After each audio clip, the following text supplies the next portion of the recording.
எப்படின்னா, ஒரு 600 வருஷத்துக்கு முன்னாடி மனுஷனுக்கு இருந்த நெருக்கடி இருக்குது பாருங்கள். ஒரு 600 வருஷத்துக்கு முன்னாடி மனுஷனுக்கு எவ்வளோ நெருக்கடி இருந்ததோ அதுபோல் 40 பங்கு இப்போ அதிகமாகிட்டு தான் கண்டுபிடிச்சி சொல்லியிருக்கிறாங்க. அவ்வளவு நெருக்கடிக்கு மத்தியில் நாம் வாழ்ந்துக்கிட்டு இருக்கிறோம். ஒரு 600 வருஷத்துக்கு முன்னாடி என் தலையில் 1 கிலோ வச்சுக்கிட்டு நின்னேன்னு வைங்க, இப்போ 40 கிலோ வச்சுக்கிட்டு நிற்கிறேன். அப்படி ஒவ்வொரு மனுஷனுக்கும் வாழ்க்கையில் நெருக்கடி அதிகமாக போச்சு. இப்போ இந்த நெருக்கடியில் முன்னாடிலாம் யாரோ ஒருத்தர் தான் தியானம் பண்ணுவாங்க. தியானம்னா ஒருத்தர் 2 பேர் காட்டுக்கு போய் தியானம் பண்ணிகிட்டு இருப்பாங்க 600 வருஷத்துக்கு முன்னாடி. இப்போ வீட்டுக்கு வீடு தியானம் நடக்குது. ஏன்னா அந்தளவுக்கு வாழ்க்கையில் ஒரு நிம்மதி வேணும் அப்படின்னு சொல்லி பண்ணிட்டாங்க. அதுக்கு தான் இயற்கை கொடுத்துருக்கிற ஒரு இயற்கையான வைத்தியம்தான் சிரிப்புங்கிறது. இதை பற்றி பெரியவங்கள்லாம் இப்போ ஆராய்ச்சி பண்ணிகிட்டு இருக்கிறாங்க. சிரிப்புங்கிறது நாம் பிறந்து ஒரு 6 மாதத்தில் தான் முதல் தடவையாக விவரமாக சிரிக்க ஆரம்பிக்கிறோமா. நம்ம பிறந்து 6 மாதத்துக்கு, அதாவது முதல் தடவை சிரிக்க ஆரம்பிக்கிறது ஒரு 6ஆவது வாரம், 1.5 மாதத்தில் தான் குழந்தை வந்து விவரமாக சிரிக்க ஆரம்பிக்குது. அப்புறம் அப்படியே சிரிக்க ஆரம்பிக்கிறோமா. அதெல்லாம் இப்போ கணக்கு எடுத்துருக்குறாங்க.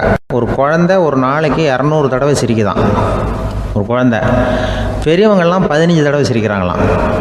200 தடவை சிரிச்சுக்கிட்டு இருந்த நாம் அப்படியே குறைஞ்சி 15 ஆகிட்டு.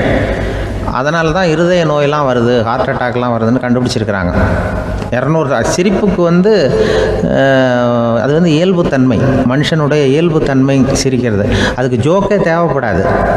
ஆனால் இப்போ காலங்காலமாக நாம் என்ன போதிக்கப்பட்டு வந்திருக்கிறோம்னா, சிரிப்புங்கிறது ஒரு பாவமான செயல். ஒரு முதலாளிக்கு முன்னாடி தொழிலாளி சிரித்தா மரியாதை குறைச்சல், ஒரு கணவனுக்கு முன்னாடி மனைவி சிரித்தா மரியாதை குறைச்சல், அது மாதிரி ஒரு வாத்தியாருக்கு முன்னாடி பையன் சிரித்தா மரியாதை குறைச்சல், ஒரு ஆஃபீஸருக்கு முன்னாடி பியூனு சிரித்தா மரியாதை குறைச்சல், இப்படின்னு சொல்லி சிரிப்புங்கிறது ஏதோ மரியாதை குறைவான செயல்னு காலங்காலமாக நாம் போதிக்கப்பட்டு வந்திருக்கிறோம். இப்போ மரபு ரீதியாகவே அந்த சிரிப்பு வந்து நம்மகிட்ட சிறைப்பட்டுருக்குதான், அடங்கி போச்சு. அந்த சிறைப்பட்டிருக்கிற சிரிப்பை வெளியில் கொண்டு வர்றதுக்கு தான் ஜோக்குன்னு ஒரு சாவியை போட வேண்டியிருக்கு. வேறு இந்த ஜோக்குக்கும் சிரிப்புக்கும் சம்மந்தம் இல்லை. அதை ஏற்கனவே இருக்கிறத வெளில கொண்டு வரதுக்கு ஒரு சாவி மாதிரி உபயோகப்படுதுன்னு இப்போ அதை பற்றி ஆராய்ச்சி பண்ணுறவங்களாம் சொல்கிறாங்க. ஏன்னா சிரிப்புக்கு ஜோக்கு தேவைப்படாது. இப்போ ஒரு குழந்தை தொட்டிலில் படுத்துருக்குன்னு வைங்களேன், குழந்தை தொட்டிலில் இருக்குது, அது முகத்துக்கிட்ட போய் ஒரு கிளுகிழுப்பி ஆட்டுங்க சிரிக்கும். அந்த கிளுகிழுப்பை சத்தமே சிரிக்க வைக்கிறதுல அதுதான் மனுஷனுடைய இயல்புத்தன்மை. அது என்ன ஜோக்காது? சத்தம். ஒரு கிளுகிழுப்பையை கொண்டு போய் குழந்தை முகத்துக்கிட்ட ஆட்டினா சிரிக்குதே, அதுதான் இயல்புத்தன்மை. அதே கிளுகிழுப்பையை ஒரு தாத்தா மூஞ்சிக்கிட்ட ஆட்டுங்க, கோவம் வந்துடும், அடிக்க வருவார். என்னடா விளையாட்டு இது அப்படிமாரு. ஏன்னா அவர் சிரிச்சுக்கிட்டு இருந்தவர், அப்படி இருந்தவர் ஒரு காலத்தில். ஒரு கிளுகிழுப்புக்கு சிரித்தவர் ஒரு காலத்தில் இப்போ கோவப்படுறாருன்னா அந்த அளவுக்கு நம்ம மாறி போயிட்டே வந்துக்கிட்டு இருக்கிறோம்.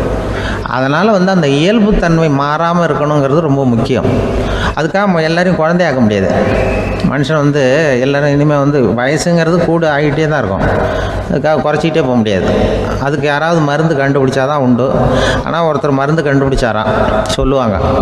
ஒரு டாக்டர் வந்து ஒரு மாத்திரை கண்டுபிடிச்சாராம். ஒரு மாத்திரை சாப்பிட்டா 1 வயசு குறையும், ஒரு மாத்திரை சாப்பிட்டா 1 வயசு குறையும் அப்படின்னு ஒரு மாத்திரையை கண்டுபிடிச்சிருக்காரு. ஒரு பாட்டி அம்மா, 90 வயசு பாட்டி, அது போயிருக்கு. அதே டாக்டர்கிட்ட போய், ஐயா எனக்கு 1 பாட்டில் மாத்திரை கொடுங்க, இந்த வயசு குறையிற மாத்திரை அப்படின்றது. அவர் 1 பாட்டில் கொடுத்தார் மாத்திரை. பாரும்மா பாட்டியம்மா, 1 மாத்திரை சாப்பிட்டா 1 வயசு குறையும், எடுத்துகிட்டு போகணும்னு கொடுத்துருக்காரு டாக்டர். இந்த 90 வயசு பாட்டி எடுத்துகிட்டு வீட்டுக்கு வந்துட்டு மறுநாள் அதே டாக்டர்கிட்ட போயிருக்கு. 30 வயசு பொண்ணாக போச்சான். 30 வயசு பொண்ணாக மாறி அதே டாக்டர்கிட்ட போயிருக்கு. இடுப்பில் ஒரு கை குழந்தை, அது சட்டை கிட்ட போடாமல் கெட்டவரில் வாயில் வச்சுட்டு உட்காந்துருக்கு. நேராக டாக்டர்கிட்ட போய், டாக்டர் நேற்று வந்தேன், ஏதோ 1 மாத்திரை சாப்பிட்டா 1 வயசு குறையுன்னீங்க, நான் ஏதோ ஒரு ஆர்வத்தில் ஒரு 30-40 மாத்திரை சாப்பிட்டேன், இப்படி ஆகிட்டேன் அப்படின்னு. இப்போ டாக்டர் சொல்லியிருக்காரு, இதுக்கு ஏமா வருத்தப்படுற, எல்லாரும் வந்து வயசு குறையணும்னு தான் நினைக்கிறாங்க, உனக்கு வயசு குறைஞ்சிட்டுது, நீ சந்தோஷப்படு, இதுக்கே மறுபடியும் என்னகிட்ட வந்திருக்கிற அப்படின்னாரான் டாக்டர். அப்போ அந்த அம்மா சொல்லித்தான், என்னை பற்றி பரவாயில்ல டாக்டர், என் இடுப்பில் பாருங்கள் கை குழந்தை, இது சட்டை கிட்ட போடாமல் உட்காந்துருக்கு, கட்டவரில் வாயில் வச்சுட்டு உட்காந்துருக்கு, இது ரொம்ப ஆர்வத்தில் ஒரு 70 மாத்திரையை சாப்பிட்டு விட்டுது, இது என் வீட்டுக்காரரு. இவர் வந்து இடுப்பை விட்டு கீழே இறங்க மாட்டேங்கிறாரு. நான் எதையாவது கொடுத்து இனிமேதான் வயசை கூட்டி இறக்கி விடுவேன் டாக்டர் அப்படின்னு தான். அவர் வந்து ஏதோ நமக்கும் இதுக்கும் சம்மந்தம் இல்லைங்கிறது மாதிரி கட்டாரில் வச்சுட்டு அவர் பாட்டு உட்காந்துருக்காரு. ஏதோ நமக்கு இந்த உலகமே இல்லை, நமக்கு சம்மந்தம் இல்லைங்கிற மாதிரி உட்காந்துருக்காரு. இப்படியே நான் தூக்கிட்டு எங்கே அலையிறது இதை அப்படின்னு தான். அதனால் வயசை குறைக்கிறது இயற்கைக்கு விரோதமாக நாம் பண்ண முடியாது. ஆனால் இந்த இயல்பு தன்மை மாறாமல் வச்சுக்கலாம். குழந்தை மாதிரி மாற முடியாதே தவிர அந்த குழந்தை தன்மையோடு வாழறதுக்கு கற்றுக்கணும். அதுதான் வாழ்க்கையில் இன்பமாக வாழறதுக்கு வழி. குழந்தைத்தனமாக இருக்கக்கூடாது, குழந்தை தன்மையோடு இருக்கணும்னு சொல்லுவாங்க. குழந்தை தன்மைங்கிறது வேறு, குழந்தைத்தனம்ங்கிறது வேறு. அப்படி ஒரு மாத்திரை கண்டுபிடிச்சிட்டா இப்போ யாராவது ஒருத்தவங்க இடுப்பில் குழந்தைய தூக்கிட்டு போனால் போய் கேட்கணும், ஏம்மா இது ஏன் வீட்டுக்காரரா உன் குழந்தையா அப்படின்னு கேட்டு அதுக்கப்புறம் அவருக்கு வணக்கம் சொல்லணும். இப்படிலாம் ஆகிடும் நிலைமை. இயற்கையை நம்ம மாற்ற முடியாது. அதுக்கு தகுந்தாப்புல தான் நாம் பண்ணணும். குழந்தை தன்மையோடு வாழறதுக்கு குடும்பத்தில் குழந்தை தன்மைங்கிறது எப்படின்னா, இப்போ சில பேருக்கு அந்த குழந்தைத்தன்மை உண்டு. ஒரு வீட்டில் ஒரு புள்ள படுத்துருக்கு, அம்மா எழுப்புறாங்க, காலேஜுக்கு நேரமாச்சு எழுந்திரிப்பா, காலேஜுக்கு நேரமாச்சு எழுந்திரிப்பா அப்படின்னு. அந்த அம்மா அந்த புள்ள சொல்லியிருக்கு, ஐயோ எனக்கு காலேஜுக்கு போகிறதுக்கு பிடிக்கலம்மா, என்னை தொந்தரவு பண்ணாத, காலேஜுக்கு போகிறதுக்கு எனக்கு பிடிக்கல அப்படின்னு தான். அப்போ அந்த அம்மா சொல்லியிருக்கு, ஏன் உனக்கு காலேஜுக்கு போகிறதுக்கு பிடிக்கல, கல்லூரிக்கு போகிறதுக்கு, அதுக்கு 2 காரணம் சொல்லு அப்படின்னு இருக்கா. அப்போ அந்த புள்ள சொல்லிச்சான், ஏன் பிடிக்கலன்னா கல்லூரியில் இருக்கிற வாத்தியாருக்கும் என்ன பிடிக்க மாட்டேங்குது, ஆசிரியர்களுக்கும். 2வது காரணம், கல்லூரியில் படிக்கிற மாணவர்களுக்கும் என்ன பிடிக்கல, அதனால் நான் காலேஜுக்கு போக மாட்டேன்ற குழந்தை புள்ள சொல்லியிருக்கு. அம்மா அப்படிலாம் நீ இதுக்காக போகாமல் இருக்கக்கூடாது, நீ போய் தான் ஆகணும் அப்படின்னு பிடிவாதமாக அந்த அம்மா பிள்ளைய எழுப்புனாங்களாம். சரி, நான் எதுக்கு காலேஜ் போகணும்னு சொல்கிறேன், அதுக்கு நீ 2 காரணம் சொல்லு அப்படின்னு தான் அந்த புள்ள. அப்போ அந்த அம்மா சொன்னாங்களாம், நீ ஏன் காலேஜுக்கு போகணும்னா, முதல் காரணம் உனக்கு வயசு 52, 2வது காரணம் நீ தான் பிரின்சிபால் அப்படின்னு தான். என்ன இருந்தாலும் அவங்க அம்மாவுக்கு அது புள்ள தானே. அதுதான் குழந்தை தன்மைங்கிறது. 52 வயசுலேயும் குழந்தை தன்மையோடு இருக்கார் பாருங்க, அதுதான் அந்த குழந்தை தன்மையோடு வாழறது தான் வெற்றிக்கு வழின்னு சொல்லுவாங்க. ஒரு குழந்தை பிறந்து தான் ஒரு வீட்டில், அந்த குழந்தைக்கு என்ன பேர் வைக்கிறதுங்கிறது ஒரு தகராறு. இந்த குழந்தைக்கு என்ன பேர் வைக்கிறதுங்கிறதுல தகராறு வந்துடுது. யார், கணவனுக்கும் மனைவிக்கும். அவன் என்ன சொல்கிறான், எங்கள் அப்பா பேரை தான் வைக்கணுங்கிறான் அவன். இந்த அம்மா என்ன சொல்லுது, இல்லை எங்கள் அப்பா பேரை தான் வைக்கணும் அப்படிங்குது. காலையிலேருந்து சண்டை, தகராறு. எதிர்த்த வீட்டுக்காரன் பார்த்தான், இது என்ன காலையிலேருந்து எதிர்த்த வீட்டில் தகராறு நடக்குது, என்னென்னு போய் கேட்டிருக்கான். என்னம்மா உங்களுக்கு உள்ள தகராறு, காலையிலேருந்து பார்த்தேன் அப்படின்னா. ஒன்றும் இல்லைம்மா, எங்கள் குழந்தைக்கு பேர் வைக்கிறதுல எங்களுக்கு உள்ளே ஒத்து போக முடியல, நான் எங்கள் அப்பா பேரை வைக்கணுங்கிறேன், அந்த அம்மா அவங்க அப்பா பேரை வைக்கணுங்குது. அதுதான் எங்களால் குடும்பத்தில் ஒரு நிம்மதி இல்லாமல் இருக்கிறோம், தகராறு பண்ணிகிட்ருக்கோம் அப்படின்னு நானா. அப்போ எதிர்த்த வீட்டுக்காரன் சொல்லியிருக்கான், எதிர்த்த வீட்டுக்காரன்னு நான் எதுக்கு இருக்கிறேன், நான் பஞ்சாயத்து பண்ணி வைக்கிறேன், உங்களுக்குள்ள என்ன இது பேர் தானே வைக்கணும், ஏன்பா உங்கள் அப்பா பேர் என்ன அப்படின்னு அவனை கேட்டிருக்கான். எங்கள் அப்பா பேர் சீனிவாசன் அப்படின்ட்டுருக்கான். இந்த அம்மாவை உங்கள் அப்பா பேர் என்னம்மா, கிருஷ்ணன் அப்படின்னு சொல்லி. இவன் யோசிச்சு பார்த்தான், குழந்தைக்கு சீனிவாச கோபாலகிருஷ்ணன் பேர் வைங்க போங்க அப்படின்ட்டு போயிட்டான். ஏற்ற விட்டுக்கு தீர்த்து வச்சுட்டு போயிட்டான். போனதுக்கப்புறம் இவங்க 2 பேரும் பேசிக்கிட்டாங்க. சரி, இந்த சீனிவாசன் சரி, கிருஷ்ணன் சரி, நடுவில் கோபாலம் யார் அப்படின்னு சொல்லி அவனை போய் இழுத்துட்டு வந்தான். எழுத்து வீட்டில் போய், அது யாரா, அது இங்கே வா, அது யாரா கோபாலன், அது எங்கள் அப்பா பேர், நீ அதை மட்டும் எதுக்கு விட்டு வைக்கிற, அதையும் சேர்த்து வச்சுட்டு போடான்னு. அதாவது குடும்பத்தில் ஒரு கணவனும் மனைவியும் ஒரு சின்ன விஷயத்தில் கூட ஒத்து போகலன்னா இப்படி தான் ஏற்று வீட்டுக்காரன் பஞ்சாயத்துக்கு வருவான். கோபாலன்னு குறுக்க வருவான் ஒருத்தன். அப்படி அந்த அனுசரிப்புங்கிறது குடும்பத்தில் ரொம்ப அவசியம்.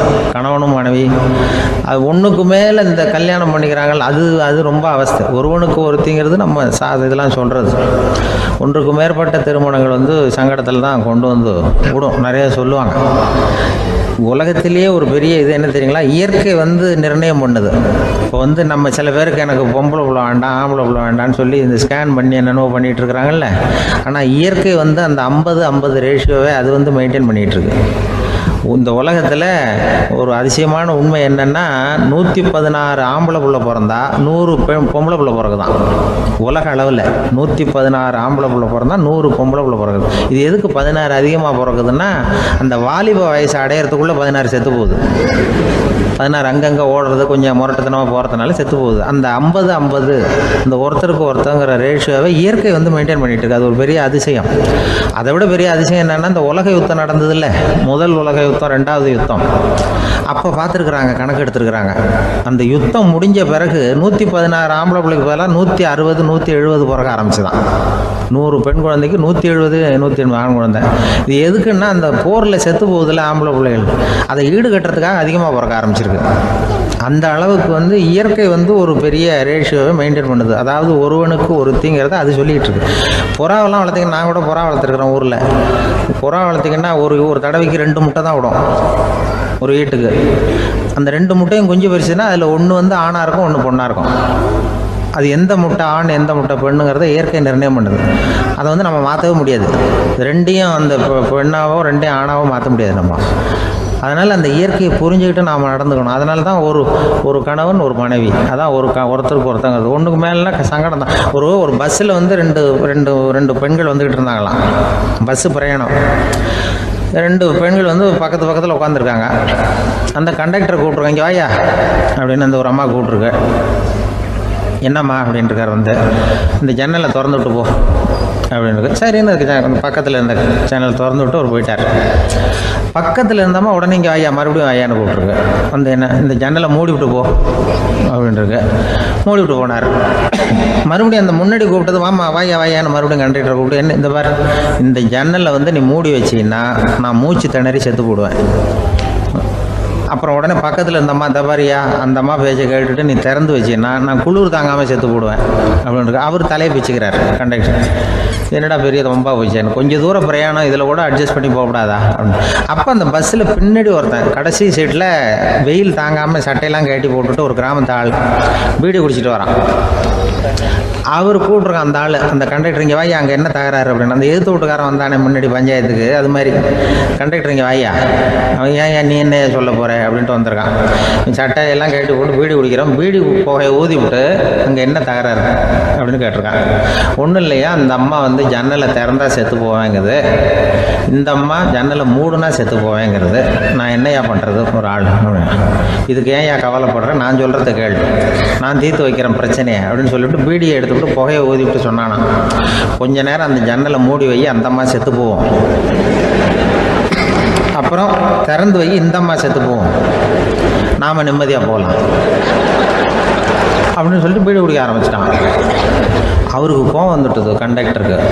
உனக்கு என்னையா நீ பாட்டுக்கு சொல்லிட்டு விடுவ, அந்த 2 அம்மாவும் செத்து போச்சுன்னா அவங்க வீட்டுக்காரனுக்கெல்லாம் யார் பதில் சொல்கிறது அப்படின்னா, கவலையே படாத, 2 பேருக்கும் நான் தான் வீட்டுக்காரன்.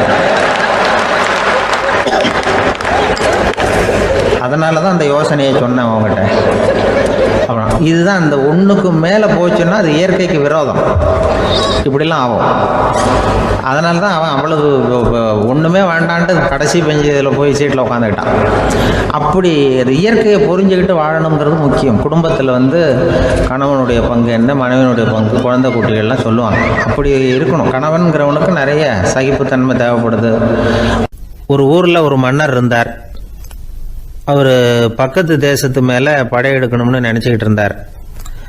அதையும் தன்னுடைய நாட்டோட சேர்த்துக்கணுங்கிற ஆசை.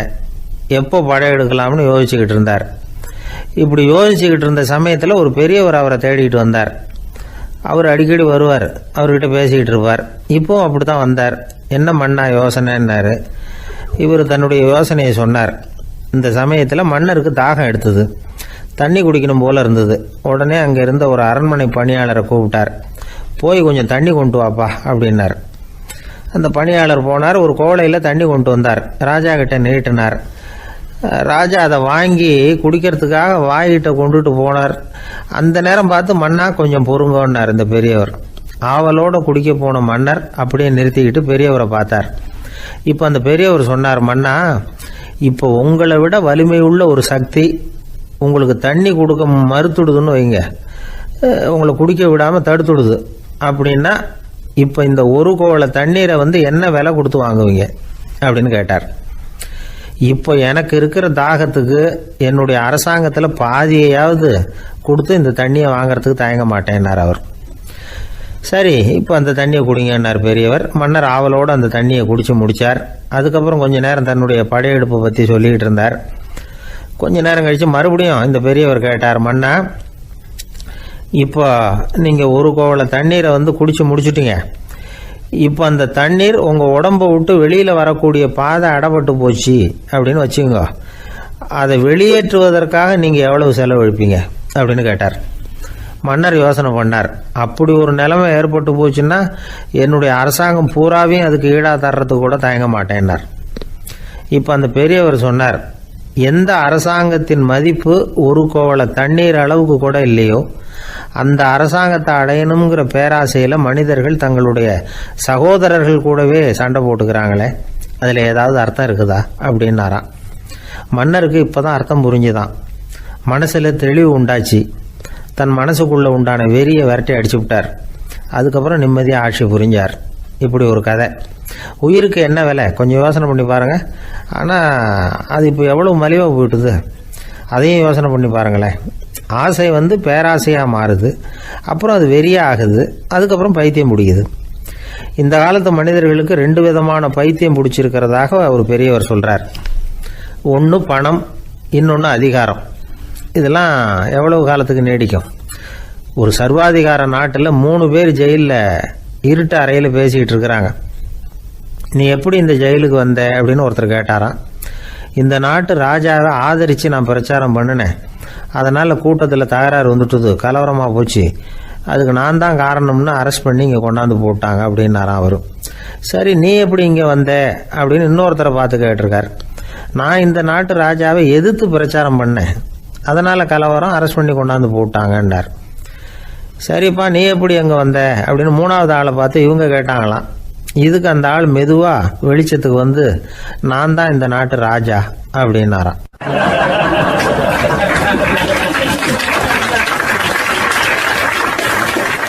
ஒரு ஆள் அசையாமல் கிடக்கிறார். அவர் இருக்காரா போயிட்டாராங்கிறத எப்படி முடிவு பண்ணுறோம்? அவர் மூக்குக்கு முன்னாடி புறங்கையை வச்சு பார்க்குறோம், மூச்சு வருதா இல்லையா அப்படிங்கிறத கண்டுபிடிக்கிறதுக்காக. மூச்சுங்கிறது அவ்வளவு முக்கியமான ஒரு விஷயம். சுவாசம் இல்லைன்னா எதுவுமே இல்லை.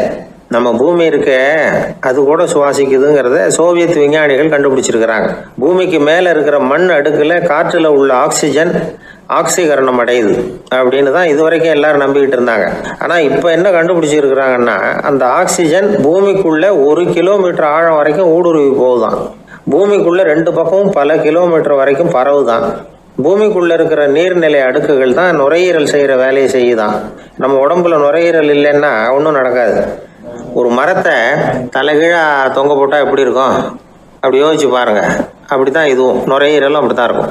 வலது பக்கம் ஒன்று, இடது பக்கம் ஒன்று. வலது பக்கம் நுரையீரல் கொஞ்சம் பெருசாக இருக்கும், நுட்பமான நரம்பு குழாய்கள் அதில் இருக்கும். கோடிக்கணக்கான நுண்ணிய குழாய்களை வச்சுக்கிட்டு தான் அது வேலை செய்யுது. 25 கோடி குழாய்கள் இருக்கும். அதை அப்படியே முழுசாக பிரித்து பரப்புனா ஒரு டென்னிஸ் கோர்ட்டில் பாதி பரப்பளவு இருக்குமா. நுரையீரல் நிறம் கருஞ்சிவப்பு தான். புகை அதிகமாக உள்ளே போச்சுன்னா அது கருப்பாயிடுது. காற்றுல உள்ள பிராணவாயுவை இது இழுத்து எடுத்துக்கிட்டு ரத்தத்தை சுத்தப்படுத்துகிற முக்கியமான வேலையை இது செய்யுது. அசுத்த காற்றை வெளியில் அனுப்பி வச்சுருது. ஒருத்தர் வேகமாக ஓடி வரார், அவருக்கு மூச்சு இறைக்கும். பயங்கரமாக எதையாவது பார்த்து விடுறார், உடனே மூர்ச்சி ஆகிடுவார். இது மாதிரி சமயங்களில் வேற எந்த தூண்டுதலும் இல்லாமல் நுரையீரல் தானாகவே இயங்கும். இப்படி ஒரு அவசியம் ஏற்படுறப்போ இயக்கத்தை தூண்டி விடுற முக்கியமான இணைப்பு மூளைக்கு கீழே முதுகு எலும்புக்கு மேற்பகுதியில் இருக்குது. அது உடனே சுவாசத்துக்கு அவசர உதவியை கொடுக்குது. இப்போ ஒருத்தர் பேசாமல் உட்காந்துருக்கார். இந்த சமயத்தில் அவருக்கு 1 பங்கு காற்று தேவைப்படுதுன்னு வச்சுக்கோங்க. அவர் எழுந்திரிச்சு நடக்கும் பொழுது 1.5 மடங்கு தேவைப்படும். ஓடினார்னா 3 மடங்கு தேவைப்படும். படுத்திருக்கிறப்ப 1/2 மடங்கு தான் தேவைப்படும். இதுக்கு நிமிஷத்துக்கு 16 தடவை மூச்சு விட்டாகணும். இப்படி சாதாரணமாக உள்ளே இழுக்கிற காற்று கொஞ்சம்தான் இருந்தாலும் இது மாதிரி 8 மடங்கு காற்றை உள்ளே இழுத்து வச்சுக்கிற சாமர்த்தியம் நுரையீரலுக்கு இருக்குதான். தண்ணி, நுண்கிருமிகள், ரசாயன பொருள் இப்படி எது உள்ளே போனாலும் நுரையீரல் சமாளிச்சுக்கும். 30 வருஷமாக விடாத புகை பிடிக்கிறவர் தொடர்ந்து உள்ளே அனுப்பி வைக்கிற புகையை கூட சமாளிக்குதுன்னா பார்த்துங்களேன். உள்ளே போகிற புகை நுட்பமான சுவாச முடிச்சுகளை அழிச்சு விடுது. கறி புகை அது மேலே படிஞ்சு உபயோகம் இல்லாமல் பண்ணிவிடுது. ஆனாலும் தேவைக்கு அதிகமாக 8 மடங்கு கூடுதலாக சுவாச முடிச்சுகள் நம்ம உடம்புக்குள்ளே இருக்கிறதுனால சமாளிக்க முடியுது. சமாளிக்க முடியலன்னா சில சமயம் மூச்சு திணறும். அதை ஒரு எச்சரிக்கையாக எடுத்துக்கிட்டு புகை பிடிக்கிற பழக்கத்தை விட்டுடணும். அதுதான் நல்லது. ஆனால் அப்படி யார் விடுறது? இணை பிரியாத 2 நண்பர்கள் இருந்தாங்களாம். 2 பேரும் விடாமல் சிகரெட் குடிக்கிறவங்க. அதில் ஒருத்தன் செத்து போட்டான். இன்னொருத்தன் அதுக்கப்புறம் 2 சிகரெட்டாக குடிக்க ஆரம்பித்தானா. ஏன் இப்படி பண்ணுறேன்னு கேட்டிருக்காங்க. நான் ஒரு சிகரெட்டு தான் குடிக்கிறேன், செத்து போன என்னுடைய ஃப்ரெண்டு இருக்கானே, செத்து போனவன், அவனுக்காக இன்னொரு சிகரெட்டு குடிக்கிறேன் அப்படின்னு நானா. இது ரொம்ப ஆபத்து, விட்டுடு அப்படின்னு சொல்லியிருக்காங்க. சரின்னு ஒத்துக்கிட்டான். ஆனால் அதுக்கப்புறமும் ஒரு சிகரெட் விதமாக குடிச்சிக்கிட்டே இருந்தான். சிகரெட்டு பழக்கத்தை நீ இன்னும் விடலையான்னு கேட்டாங்களாம். அந்த பழக்கத்தை நான் எப்போவோ விட்டுட்டேன், இப்போ நான் குடிக்கிறது என் ஃப்ரெண்டுக்காக அப்படின்னு நானா. இவங்கெல்லாம் எப்படி திருந்துறது?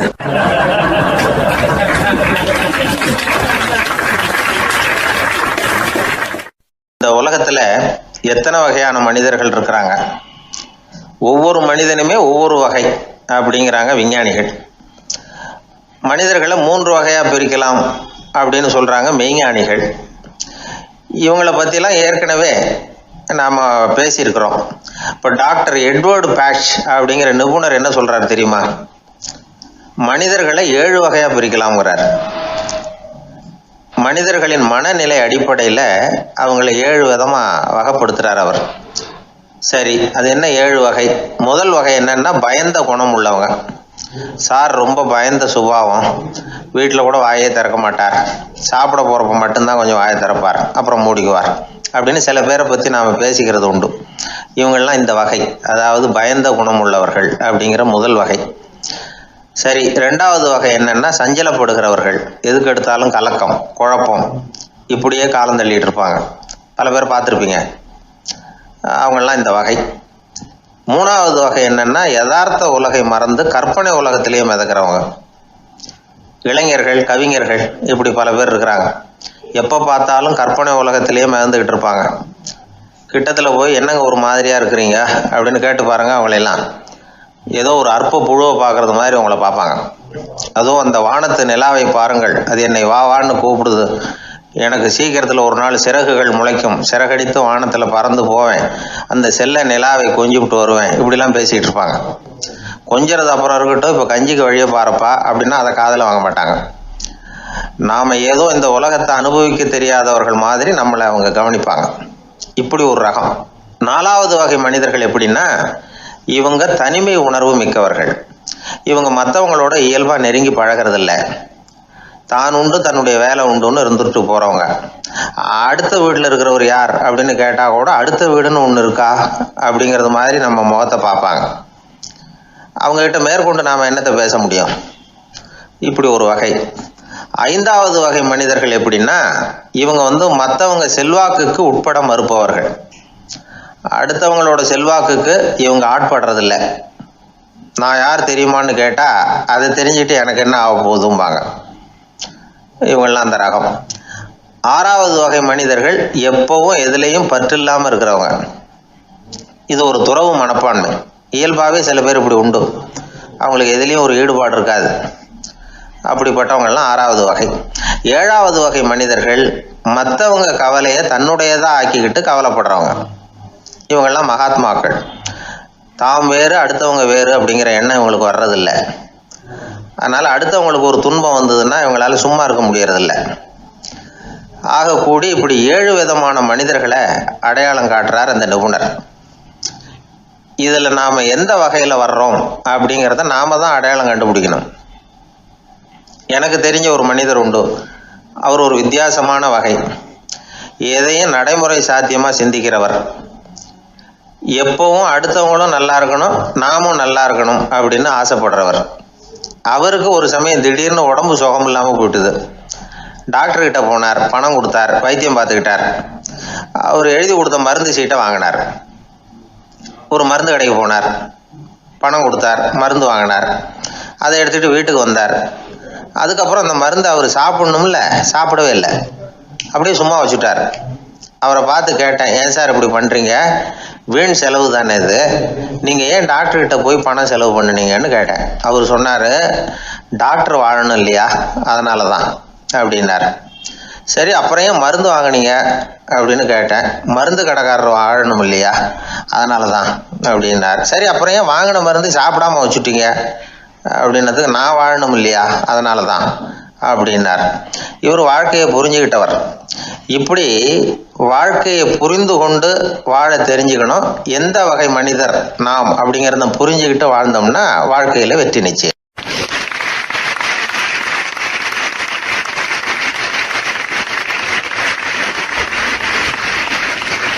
ஒரு தந்தை தன்னோட பிள்ளைய ரொம்ப தைரியசாலியாக வளர்க்கணும்னு ஆசைப்பட்டார்.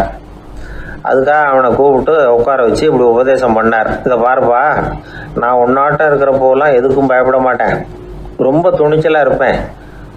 ஒரு நாள் ஒரு அப்பாவி எலிய ஒரு பூனை துரத்திட்டு ஓடிச்சு. நான் உடனே என்ன செஞ்சேன் தெரியுமா? அந்த பூனையை பிடிச்சேன், அது வாலில் ஒரு பட்டாசு சரத்தை கட்டினேன், கொளுத்தி விட்டேன், படபடன்னு வெடிக்க ஆரம்பிச்சுட்டுது. அது துள்ளிக்கிட்டு அங்கேயும் இங்கேயும் ஓடி இருக்கு பாரு ஓட்டம், ரொம்ப தமாஷு அப்படின்னார் அப்பா.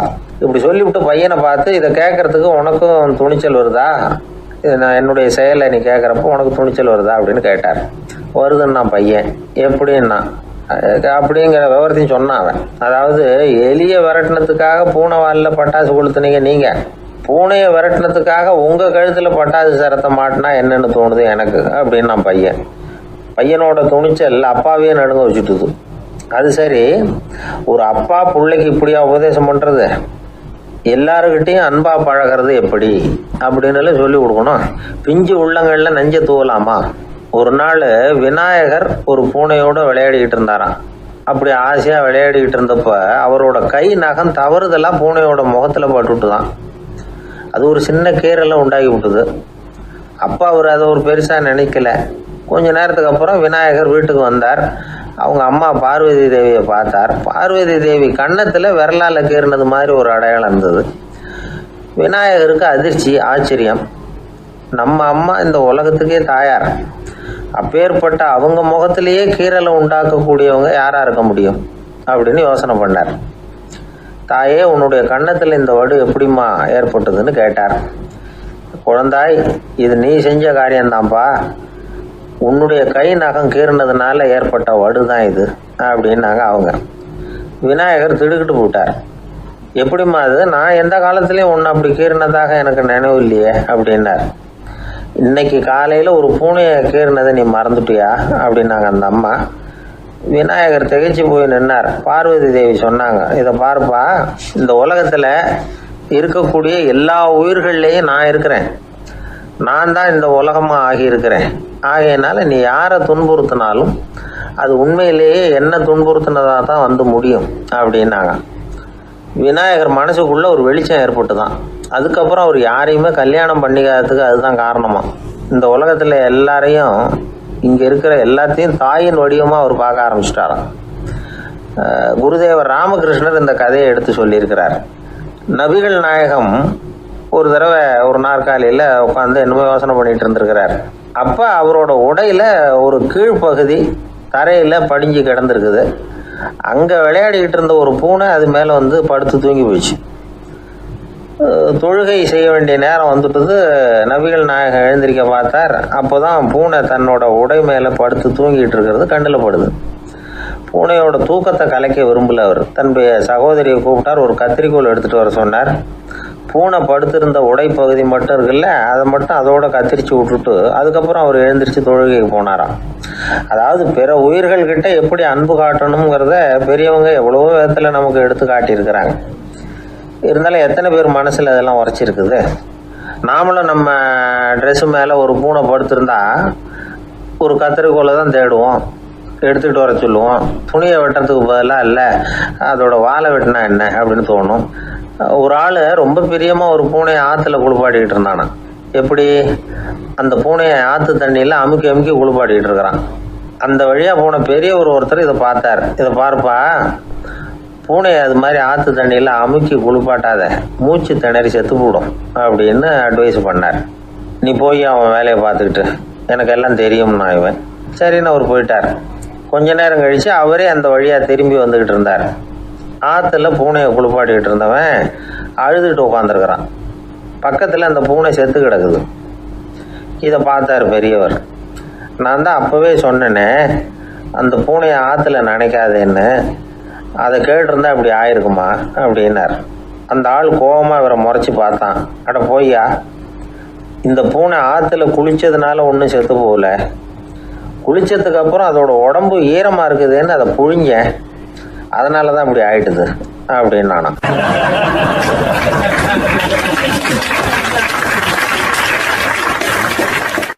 அந்த காலத்தில் அண்ணாமலை ரெட்டியார்னு ஒருத்தர் இருந்தார். அவர் வெங்கனூர் அப்படிங்கிற கிராமத்தில் இருந்தார். அங்கேருந்து விருத்தாசலம் கோவிலுக்கு தவறாமல் போயிட்டு வந்துக்கிட்டு இருந்தார். இடையில வெள்ளாறு, அதில் ஒரு சமயம் வெள்ளம் வந்துட்டுது. இவரால் போக முடியல. அதோட விளைவு வெங்கனூர்லேயே ஒரு கோவில் கட்டணும் அப்படின்னு முடிவு பண்ணார், சிவாலயம். அந்த சமயத்தில் வடநாட்டில் பஞ்சம். அதனால் அங்கே இருந்த பல சிற்பிகள் தென்னாட்டை நோக்கி வர ஆரம்பித்தாங்க. அவங்க வெங்கனூர் வழியாக வர்றது தெரிஞ்சதும் இவர் போய் பார்த்தார். இங்கே ஒரு கோவில் கட்டணும், அதுக்கு நீங்கள் உதவணும்னார். பஞ்ச காலத்தில் இப்படி ஒரு வாய்ப்பு கிடைச்சதில் அவங்களுக்கும் ரொம்ப மகிழ்ச்சி. உற்சாகத்தோடு ஒத்துக்கிட்டாங்க. ஆலய திருப்பணி ஆரம்பமாச்சு. அவங்களுக்கு வேண்டிய எல்லா வசதிகளையும் இவர் செஞ்சு கொடுத்தார். அவங்களுக்கு எந்த குறையும் இல்லாமல் பார்த்துக்கிட்டார். அது மட்டும் இல்லை, ஒவ்வொரு நாளும் அங்கே வருவார். உங்களுக்கு என்ன வேணும், எது வேணும்னு கேட்பார். ஏதாவது குறை இருந்தால் சொல்லுவாங்க, உடனே தீர்த்து வைப்பார். இவரும் கேட்பார், எந்த குறையாக இருந்தாலும் என்கிட்ட சொல்லுங்க அப்படின்னு சொல்லுவார். அதை தவிர இவராகவே கவனித்தும் அவங்களுக்கு என்னென்ன தேவைங்கிறத கண்டுபிடிச்சி அதையெல்லாம் வந்து கொடுத்துக்கிட்டு இருப்பார். என்ன தேவைன்னாலும் அதை நிறைவேற்றி வச்சுருவார். அந்த சிற்பிகளின் தலைவன் ஒருத்தன், அந்த ஆளுக்கு வெத்தலை பாக்கு போடுறது பழக்கம். இதை தெரிஞ்சுக்கிட்டு அதுக்காகவே ஒரு ஆளை வந்து ஏற்பாடு பண்ணார். வேணுங்கிறப்போலாம் நீ வந்து வெத்தலை சிவல் மடித்து கொடுக்க வேண்டியது உன் வேலை அப்படின்னு ஒருத்தனை ஏற்பாடு பண்ணிட்டார். இப்படியெல்லாம் செஞ்சதும் அவங்களுக்கும் ரொம்ப உற்சாகம். ரொம்ப பொறுப்பாக சிற்ப வேலைகளை செஞ்சுக்கிட்டு இருக்கிறாங்க. ஒரு நாள் என்னாச்சு தெரியுமா? அந்த சிற்பிகளின் தலைவன் ரொம்ப நுணுக்கமாக ஒரு வேலையை செஞ்சுக்கிட்டு இருக்கிறான். சாரம் போட்டு அது மேலே படுத்துக்கிட்டு அண்ணாந்து பார்த்து உச்சியில் நுணுக்கமான சிற்பங்களை உருவாக்கிக்கிட்டு இருக்கான். சிற்பியின் கவனம் செதறப்படாதுங்கிறதுனால இவர் மெதுவாக சத்தம் போடாமல் கிட்ட போய் நின்று அதை கவனிச்சுக்கிட்டு இருக்கிறார். அந்த சிற்பி வழக்கம் போல் வெத்தலை பாக்குக்காக இடது கையை கீழே நீட்டினான். அந்த சமயம் பார்த்து அவருக்கு தாம்பூலம் கொடுக்குறவன் அங்கே இல்லை, எங்கேயோ போயிருக்கிறான். அண்ணாமலை ரெட்டியார் என்ன பண்ணார் தெரியுமா? தனக்காக கொடுக்கப்பட்ட தாம்பூலத்தை வாங்கி சிற்பியின் கையில் கொடுக்குறார். அவன் வாங்கி போட்டுக்கிட்டான். இது என்ன இன்னைக்கு வெத்தலை சீவல் வேறு மாதிரி இருக்குது, வாசனை தாம்பூலமாக இருக்குது அப்படின்னு யோசனை பண்ணிவிட்டு கீழே திரும்பி பார்க்குறார். பார்த்தா ரெட்டியார் மறுபடியும் சிற்பி கை நீட்டும் பொழுது கொடுக்கறதுக்காக தாம்பூலத்தை மடித்து வாங்கி வச்சுக்கிட்டு தயாராக நிற்கிறார். சிற்பிக்கு அதிர்ச்சி. உடனே பொத்துன்னு கீழே குதிச்சான். ஐயா, என்ன இது நீங்களா அப்படின்னா. இவர் சொன்னார், நான் ஒன்றும் தப்பு பண்ணலையே, உன்னுடைய கை புண்ணியம் செஞ்ச கை, கோயில் கட்டுற கை, அந்த கைக்கு தாம்பூலம் கொடுக்கறதுல என்ன தப்பு அப்படின்னாராம். ஏற்கனவே பஞ்சத்தில் அடிபட்டு வந்த எங்களை நீங்கள் ஆதரித்ததே பெரிய விஷயம். இந்த செயல் வந்து என்னை ஒரு பெரிய கடனாளி ஆகிவிட்டுது. ஐயா, எங்களுக்கு வந்து உணவு உடை இதை மட்டும் நீங்கள் கொடுத்தா போதும், ஊதியம்னு எதுவும் வாங்க மாட்டோம் அப்படின்னு நானும். அந்த சிற்பி எவ்வளோ வற்புறுத்தியும் எதுவும் வாங்கிக்கலையாம். இந்த செய்தியை தமிழ் தாத்தா டாக்டர் ஊவேசா சொல்லியிருக்கிறார். அந்த காலத்தில் எப்படிப்பட்டவங்கெல்லாம் வாழ்ந்துருக்கிறாங்க பாருங்கள். இந்த காலத்தில் ஒருத்தர் கோவில் கட்டினார், வேலை செய்கிற எல்லாருக்கும் சாப்பாடு போடுவார். சிற்ப வேலை செஞ்சுட்டு சாப்பிட வர்ற ஒவ்வொருத்தர் கையையும் அன்பாக பிடிச்சி முத்தம் கொடுத்து உள்ளே அனுப்புவார். அந்த கைகளுக்கு நீங்கள் கொடுக்குற மரியாதையா அது அப்படின்னு கேட்டாங்க. அது இல்லைங்க, ஏற்கனவே முதல் பந்தியில் சாப்பிட வந்தவன் மறுபடியும் வர்றானான்னு கண்டுபிடிக்கிறதுக்காக கையை பிடிச்சி மோந்து பார்க்குறேன் அப்படின்னாராம் அவர்.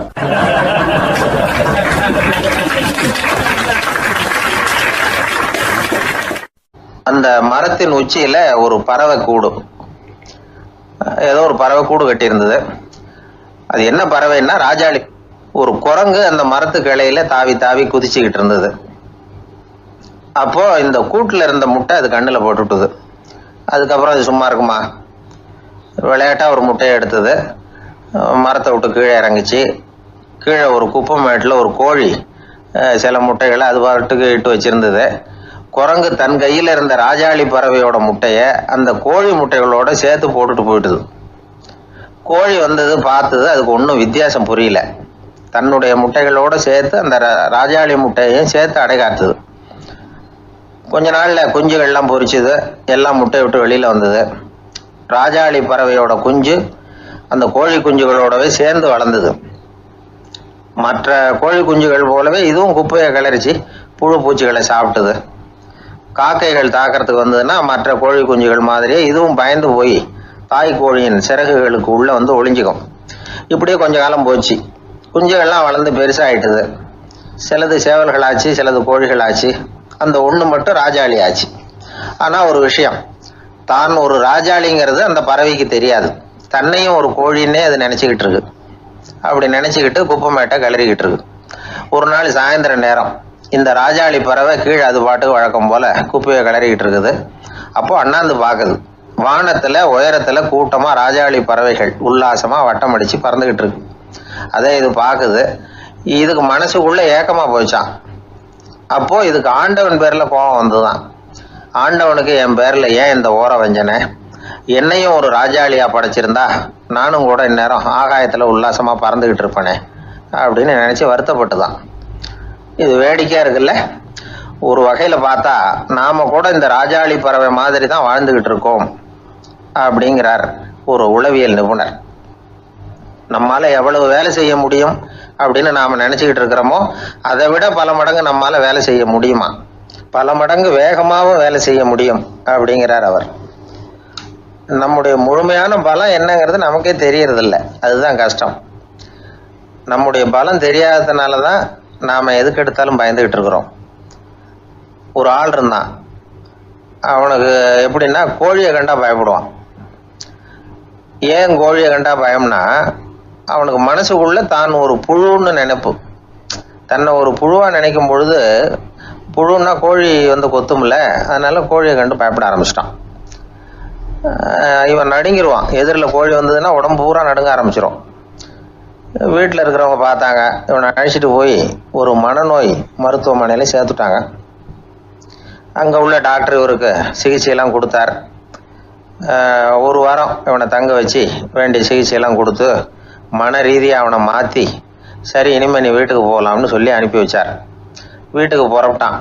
அப்போ சொன்னார், இதை பாருப்பா, நீ வீட்டுக்கு போகலாம், நேராக வீட்டுக்கு போ, நல்லா ஞாபகம் வச்சுக்கோ, இனிமேல் வந்து நீ ஒரு புழு கிடையாது, மனுஷன், தைரியமாக புறப்படு, போயிட்டு வா அப்படின்னு சொல்லி வழி அனுப்பி வச்சார்.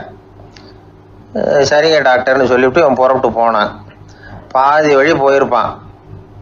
லேசாக நிமிர்ந்து பார்க்குறான். எதிரில் ஒரு கோழி வந்துக்கிட்டு இருக்கு. அது பாட்டுக்கு சாதாரணமாக நடந்து வந்துக்கிட்டு இருந்தது. அவ்வளவுதான்.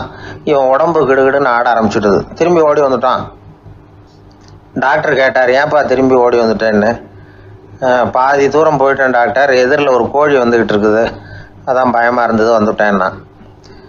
டாக்டருக்கு ஒரு மாதிரி ஆகிடுது. அவர் சொன்னார், இதை பாருப்பா, நான் தான் சொன்னேனே, நீ ஒரு புழு இல்லை, மனுஷன். இனிமேல் நீ புழு கிடையாது, நீ ஒரு மனுஷன். நீ ஒரு புழு இல்லைங்கிறது இன்னமும் உனக்கு புரியலையா அப்படின்னார் டாக்டர். நான் புழு இல்லைங்கிறது எனக்கு தெரிஞ்சுட்டுது டாக்டர், இது அந்த கோழிக்கு தெரியுமான்னு தெரியலையே அப்படின்னா. இவெல்லாம் எந்த காலத்தில் மாறுறது? அதனால் வாழ்க்கையில் வெற்றி பெறணும் அப்படின்னு நினைக்கிறவங்க யாராக இருந்தாலும் தன்னுடைய பலம் என்ன அப்படிங்கிறத முதல்ல புரிஞ்சுக்கணும். தன்னுடைய சக்தியை புரிஞ்சுக்கிட்டவன் வெற்றி பெறுவது நிச்சயம்.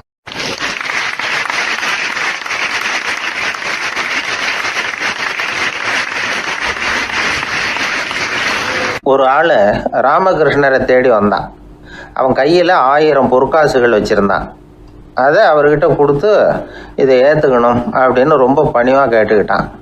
அவர் பார்த்தார், இது எனக்கு தேவையில்லை, ஆனாலும் உன்னுடைய மனசை புண்படுத்துறதுக்கு நான் விரும்பலை, அதனால் நீ கொடுக்குறத வாங்கிக்கிறேன்னார். வாங்கிக்கிட்டார். அப்புறம் கேட்டார், இதை பாரு, இனிமேல் இதெல்லாம் என்னுடைய இது தானே அப்படின்னார். ஆமாம், அதையெல்லாம் நான் உங்களுக்கே கொடுத்துட்டேன்னா. அவன் சரி, இப்போ நீ எனக்காக ஒரு காரியம் பண்ணணும்னார். என்ன செய்யணும்னு சொல்லுங்கன்னா, இந்த நாணயங்களையெல்லாம் எடுத்துக்கிட்டு போய் கங்கை நதியில் எரிஞ்சுட்டு வா அப்படின்னார். இவனுக்கு அதிர்ச்சியாக போச்சு. என்ன பண்ணுறது? இனிமேல் அது முடியாதுன்னு சொல்ல முடியாது. ஏன்னா அந்த நாணயங்களையெல்லாம் அவருக்கே கொடுத்துட்டான். இனிமேல் அதெல்லாம் இவனுடையது இல்லை. பேசாமல் அவ்வளவே அள்ளிக்கிட்டு ஆத்தங்கரைக்கு போனான். போனவன் ரொம்ப நேரம் திரும்பியே வரல. ராமகிருஷ்ணருக்கு சந்தேகம், என்ன ஆச்சு அந்த மனுஷனுக்கு? காசுகளோடு அந்த கங்கையில் குதிச்சுட்டானா? போகும்பொழுதே ஒரு மாதிரியாக தான் போனான். போய் என்னன்னு பார்த்துட்டு வாங்க அப்படின்னார். அங்கே இருந்த ஒருத்தர் ஓடி போய் பார்த்தார். அவர் போய் பார்க்கும்பொழுது அவன் அங்கேயே இருந்தான். அதுக்கப்புறம் அவர் திரும்பி வந்தார். வந்து விவரத்தை சொன்னார். அதாவது அவன் கங்கை கரையில் உட்காந்துக்கிட்டு ஒவ்வொரு நாணயமாக 1 2ன்னு எண்ணி எண்ணி வீசிக்கிட்டு இருக்கிறான். அவனை சுற்றி ஒரு கும்பல் நின்றுக்கிட்டு அவனை தடுத்துக்கிட்டு இருக்குது அப்படின்னு விவரத்தை சொன்னார் போயிட்டு வந்தவர். இதை கேட்டதும் ராமகிருஷ்ணரே புறப்பட்டு அங்கே போனாராம். என்ன இப்படி பண்ணிகிட்டு இருக்கிற? நான் வந்து உன்னை அந்த நாணயங்களை கங்கையில் வீசி எறிய சொன்னேன், நீ ஏன் அதை எண்ணிக்கிட்டு இருக்கிற அப்படின்னார். பழக்கம்தான் காரணம். நான் ஒவ்வொரு நாளும் ஒவ்வொன்றா சேமித்து வச்சேன். இன்றைக்கி என்கிட்ட நிறைய இருக்குது, உங்களுக்கு ஒரு 1000 நாணயங்களை கொடுக்கணுங்கிறது என்னோட ஆசை அப்படின்னா. இப்போ ராமகிருஷ்ணர் சொன்னார், ஒரே நேரத்தில் எல்லாத்தையும் சம்பாதிச்சிருந்தா நீ எண்ணுறது பொருத்தமாக இருக்கும். எல்லாத்தையும் இழக்கும்போது ஒவ்வொன்றா எண்ணிக்கிட்டு இழக்கிறதுங்கிறது சரியான செயல் இல்லை. அதனால் ஒரே தடவையாக எல்லாத்தையும் தூக்கி எறிஞ்சிடும் அப்படின்னார்.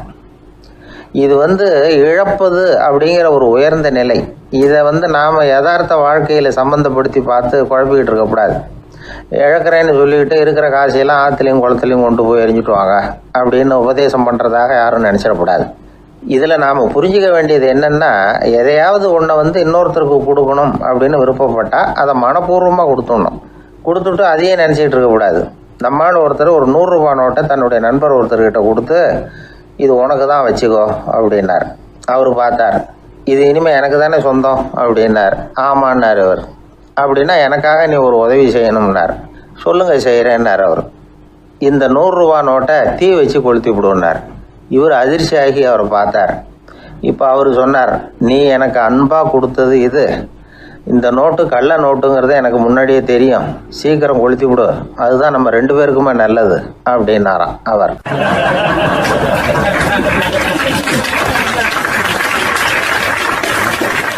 ஒருத்தரை பார்த்து உன்னுடைய நண்பர்கள் யார் அப்படின்னு ஒரு கேள்வி கேட்டு பாருங்க.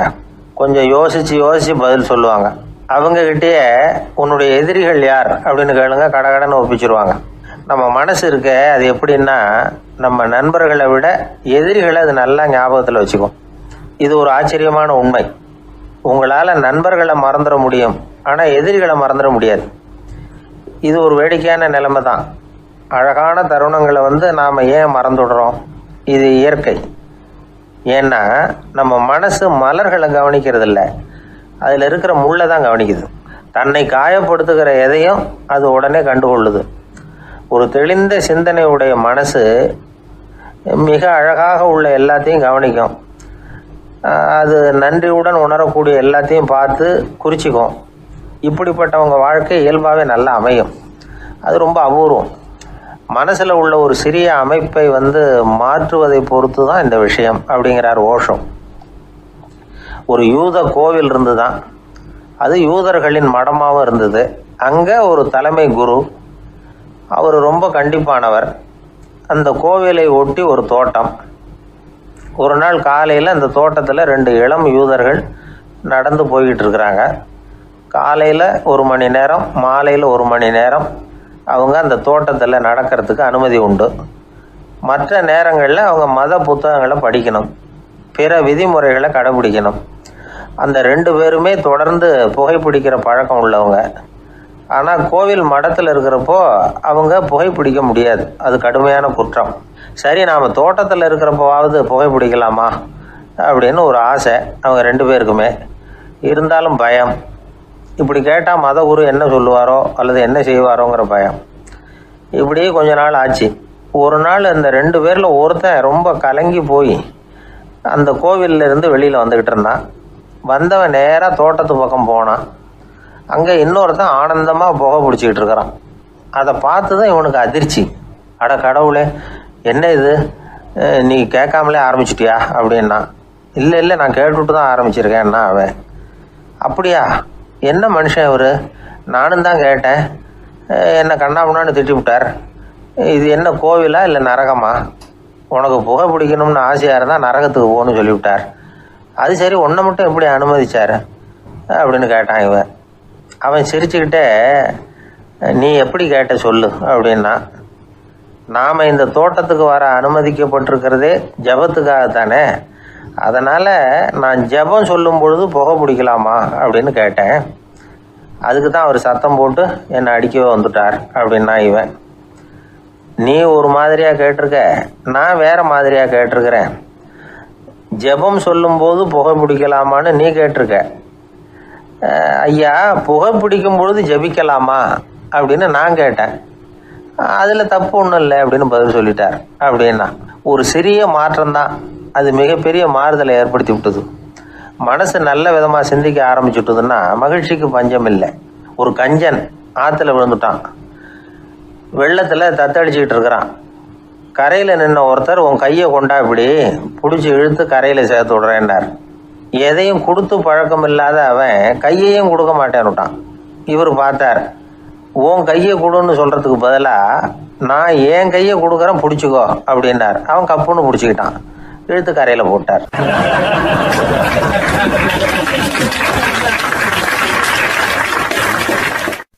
அது ஒரு புகைவண்டி நிலையம். அங்கே ஒருத்தர் காலார நடந்து வந்துக்கிட்டு இருந்தார். அவர் தன்னுடைய வீட்டில் உட்காந்து ரொம்ப நேரம் எழுதுவார். எழுதுகிற நேரம் போக மற்ற நேரங்களில் தம்முடைய சொந்த வயல்களில் வேலை பார்ப்பார். அது முடிஞ்சதை என்ன பண்ணுவார்னா பக்கத்தில் இருக்கிற புகைவண்டி நிலையத்துக்கு போவார். அங்கே கொஞ்சம் நேரம் அப்படியே காலார நடந்து வருவார். இது அவருடைய அன்றாட வழக்கம். அன்னைக்கு அது மாதிரி தான் அவர் நடந்து வந்துக்கிட்டு இருக்கிறார். அந்த சமயத்தில் அங்கே நடைமேடையில் ஒரு அம்மையார் நின்றுட்டு இருக்கிறாங்க. இவரை கண்டதும் கையை தட்டி கூப்பிட்டாங்க, இங்கே கொஞ்சம் வர முடியுமா அப்படின்னாங்க. இவர் போனார். என்னங்கன்னு விசாரித்தார். அந்த அம்மையார் விவரம் சொன்னார். ஐயா, நானும் என்னுடைய வீட்டுக்காரரும் இங்கே வந்தோம். அதுவும் நிற்கிதே, அந்த ரயிலில் ஏறி ஊருக்கு போகணும். என்னுடைய வீட்டுக்காரரு அதுவும் அந்த உணவு விடுதிக்கு போயிருக்கார், இன்னும் வரல. அவர் வர்றதுக்குள்ளே ரயில் புறப்பட்டுரும் போல இருக்கு. நீங்கள் ஓடி போய் அவரை அழைச்சிக்கிட்டு வர முடியுமா அப்படின்னு கேட்டாங்க. சரின்னார் இவர். உடனே அந்த அம்மா தன்னுடைய கணவர் எப்படி இருப்பார் அப்படிங்கிற அடையாளங்களை கொஞ்சம் சொல்லி அனுப்புனாங்க. போய் தேடிக்கிட்டு இருக்க வேண்டாமேங்கிறதுக்காக. பார்க்குறதுக்கு இப்படி இருப்பார், இந்த மாதிரி ஆடை அணிஞ்சிருப்பார் அப்படின்னு விவரமாக சொன்னாங்க. அதை இவர் கவனமாக கேட்டுக்கிட்டார். நீங்கள் போய் அழைச்சிட்டு வாங்க, வந்த உடனே உங்களுக்கு உண்டான கூலியையும் கையோடு கொடுத்து விட்றேன் அப்படின்னாங்க அந்த அம்மா. இவர் போனார். அந்த அம்மா சொன்ன அடையாளங்களை வச்சு அவர் வீட்டுக்காரரை கையோட கூட்டிகிட்டு வந்துட்டார். கொண்டுட்டு வந்து அந்த அம்மா கிட்ட ஒப்படைச்சார். உடனே அவரும் ஏற்கனவே சொன்ன பிரகாரம் அவருக்கான கூலி பணத்தையும் கொடுத்தாங்க. அவரும் எதுவும் மறுப்பு சொல்லாமல் அதை வாங்கிக்கிட்டார். வாங்கிக்கிட்டு திரும்பினார். அந்த சமயத்தில் எதிரில் வந்த ஒருத்தர் அவர் அடையாளம் கண்டுபிடிச்சிக்கிட்டார். அவங்க ரெண்டு பேரும் பேசிக்கிறது இவங்க காதில் விழுந்தது. அப்போ தான் இவங்களுக்கு அது புரிஞ்சுது. இவங்ககிட்ட கூலி வாங்கினவர் யாருன்னா அவர் தான் பேரறிஞர் லியோ டால்ஸ்டாய் அப்படிங்கிறது புரிஞ்சுது.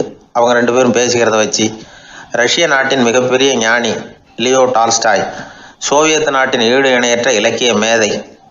இது தெரிஞ்ச உடனே அந்த அம்மா அவர்கிட்ட ஓடினாங்க. ஐயா, உங்களுக்காக நான் கூலி கொடுத்தேன், நான் பெரிய தவறு பண்ணிவிட்டேன் அப்படின்னு சொல்லி வருத்தப்பட்டாங்க. பரவாயில்ல, ஆனால் நீங்கள் எனக்கு கொடுத்த கூலி பணத்தை நான் திருப்பி கொடுக்க மாட்டேன். ஏன் தெரியுமா, அது நான் உழைச்சி பெற்ற தொகை அப்படின்னார். யாருக்குமே அதிக மகிழ்ச்சியை தரக்கூடிய பணம் எதுன்னு கேட்டால் அது அவங்க உழைப்புக்கு ஊதியமாக கிடைக்கிற பணம் தான். நம்ம ஆட்கள் சில பேருக்கு உழைக்காமல் கிடைக்கிற தீய வழியில் வருகிற பணம் கூட மகிழ்ச்சியை கொடுக்கும். ஒரு பெரிய தொழிற்சாலை, அதோட முதலாளி கடுமையான ஒரு கட்டுப்பாடு விதிச்சிருந்தார். அது என்ன கட்டுப்பாடுன்னா, இந்த தொழிற்சாலைக்கு உள்ள யாரும் சிகரெட்டு பிடிக்கக்கூடாது அப்படிங்கிறது தான். ஒரு நாள் இந்த முதலாளி தன்னுடைய தொழிற்சாலையை சுற்றி பார்த்துக்கிட்டு வரார். அப்போது ஒரு இளைஞன் உள்ள சிகரெட்டு பிடிச்சிக்கிட்டு இருந்தான். அதை பார்த்து விடுறாரு. அவ்வளவுதான், அவருக்கு கோவம் வந்துட்டுது. உடனே உதவியாளரை கூப்பிட்டார். அதோ பாரு, அந்த சிகரெட்டு பிடிச்சிக்கிட்டு இருக்கிறானே, அவன் கணக்கை முடித்து வெளியில் அனுப்பி வச்சிரு அப்படின்னு உத்தரவு போட்டார். அது பிரகாரம் உடனே அவனை அழைச்சிட்டு போய் கணக்கு பார்த்து சம்பள பாக்கி அப்புறம் உதவித்தொகை எல்லாத்தையும் மொத்தமாக கையில் கொடுத்து வெளியில் அனுப்பி வச்சுட்டாங்க. அவன் பணத்தோடு வெளியில் வந்தான். ஏதோ யோசனை பண்ணபடியே நின்றுக்கிட்டு இருந்தான். அவன் என்னப்பா யோசிக்கிற அப்படின்னாரு எதிரில் வந்தவர். இவன் சொன்னான், ஒன்றும் இல்லை, என்னோட நண்பன் ஒருத்தனை பார்க்கறதுக்காக உள்ளே போனேன்.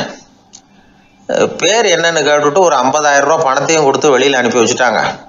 அதுதான் ஏன்னு புரியல, யோசனை பண்ணிகிட்டு இருக்கிறேன் அப்படின்னு நானா இவன்.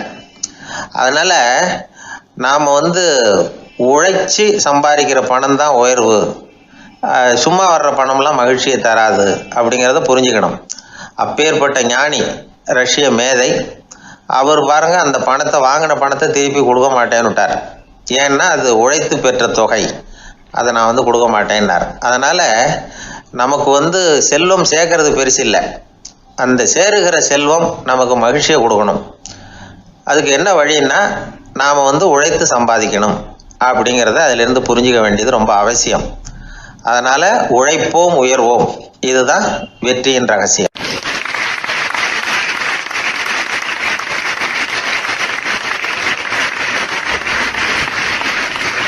வாய் விட்டு சிரிச்சா நோய் விட்டு போகும் அப்படின்னு சொல்றது உண்டு. அது என்ன வெறும் அலங்காரத்துக்காக சொன்ன வார்த்தையா, இல்லை அர்த்தத்தோடு சொன்ன வார்த்தையா அப்படின்னு யோசிச்சா அதில் நிஜமாவே அர்த்தம் இருக்குதுன்னு தான் தெரியுது. ஆதாரபூர்வமாக அதுக்கு சில நிரூபணங்களும் இருக்குது. நார்மன் கசின்ஸ் அப்படின்னு ஒருத்தர் இருந்தார். அவர் ஒரு அமெரிக்க பத்திரிகை ஆசிரியர்.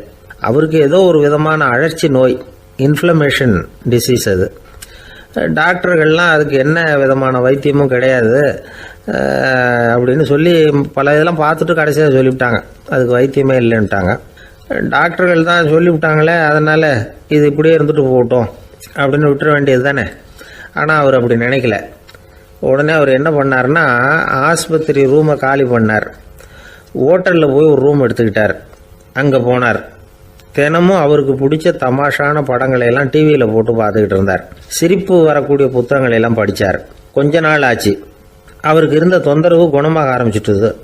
இதை கேள்விப்பட்ட உடனே பழைய டாக்டர்கள்லாம் ஓடி வந்தாங்க. ஓடி வந்து பார்க்குறாங்க, அவர் உடம்பை சோதனை பண்ணி பார்க்குறாங்க.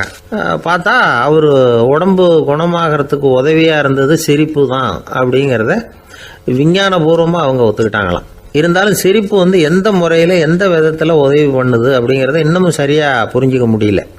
ஆனாலும் ஒரு சில விஷயங்கள் மட்டும் புரியுது. அது என்னன்னா, சிரிப்பு வந்து சுவாசத்தை மேம்படுத்துது, ரத்த அழுத்தத்தை குறைக்குது, உடம்பு குணமாகறதுக்கே உரிய சில ஹார்மோன்கள் அதிகமாக உருவாகி வர்றதுக்கு வழி செய்யுது. இந்த அளவுக்கு தான் சிரிப்போட செயல்பாட்டை நாம் புரிஞ்சிக்க முடியுது. இருந்தாலும் இதை பற்றி கண்டுபிடிக்க வேண்டியது இன்னமும் ஏராளமாக இருக்குது.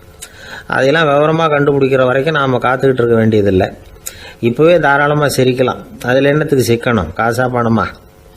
சிரிப்புன்னா ஹாஹான்னு சத்தம் போட்டு சிரிச்சாதான் உடம்புக்கு நல்லதுன்னு இல்லை. லேசான புன்னகை கூட உடம்புக்கு நல்லது செய்யுமா.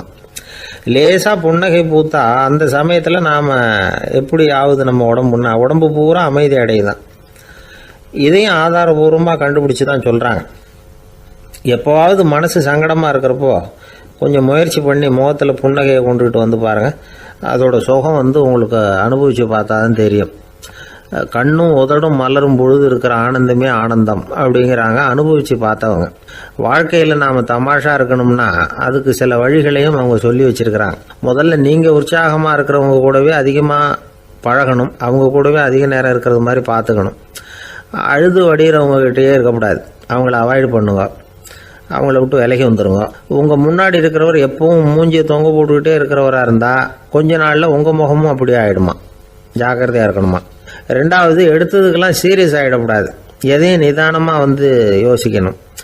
அடுத்தவங்க நம்மளை மதிக்கணுங்கிறதுக்காக நாம் பகட்டாக நடந்துக்கிறதுக்கு ஆசைப்படக்கூடாது. உங்களுக்கு பிடிச்ச தமாஷான வீடியோ படங்கள், புத்தகங்கள் இதையெல்லாம் லிஸ்ட்டு போட்டுக்கிட்டு முடிஞ்ச அளவுக்கு வாங்கி சேர்த்து வீட்டுக்குள்ளேயே ஒரு லைப்ரரி உண்டாக்கிக்கலாம். ஒரு பெரிய பிஸ்னஸ்மேன், ரொம்ப வெற்றிகரமாக பிஸ்னஸ் பண்ணுறவராம்.